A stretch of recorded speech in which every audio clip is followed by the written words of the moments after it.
Hello and welcome to our video explaining the key themes of the draft requirements and guidelines for the delivery of apprenticeships and traineeships to school-age learners. The requirements and guidelines is a product of the Vocational Learning in Tasmanian Schools framework, developed through the Years 9 to 12 project, a cross-sectoral initiative to improve education, training and employment outcomes for young Tasmanians. The requirements and guidelines is proposed to come into effect in 2021. The remainder of this year will be used to consult with stakeholders to ensure schools have strong systems and processes in place to support these changes. All of the requirements, roles and responsibilities named in the document have been informed by recommendations and findings from national, state and international reviews, as well as direct feedback from local Tasmanian stakeholders.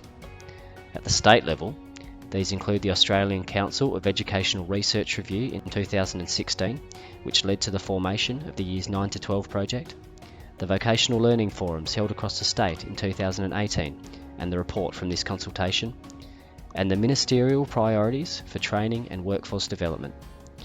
Nationally, these include the Strengthening Skills Review in 2019, which continues to guide national VET reforms, as well as the review of the Australian Qualifications Framework, the Australian Skills Quality Authority Regulatory Strategy 2019 to 2021, and the review of senior secondary pathways into work, further education and training.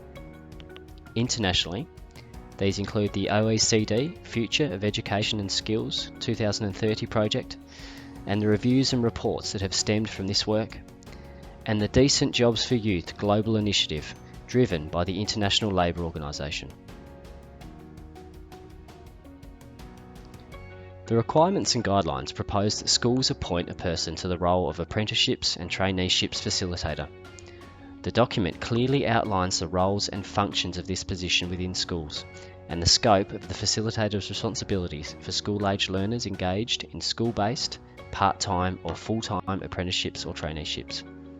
Increased supports for the facilitator role are also proposed, including allocated planning and coordination time, as well as investment in regular professional learning opportunities.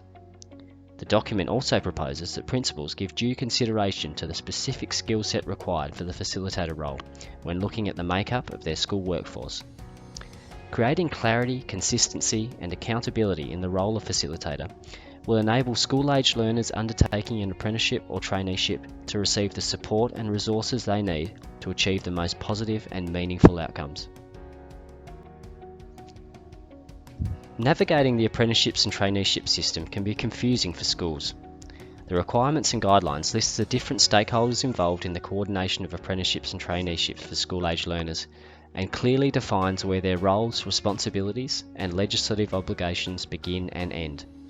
Achieving a greater shared understanding of where different stakeholders sit will help to remove confusion and elevate the value of apprenticeships and traineeships as a vocational learning pathway for young Tasmanians.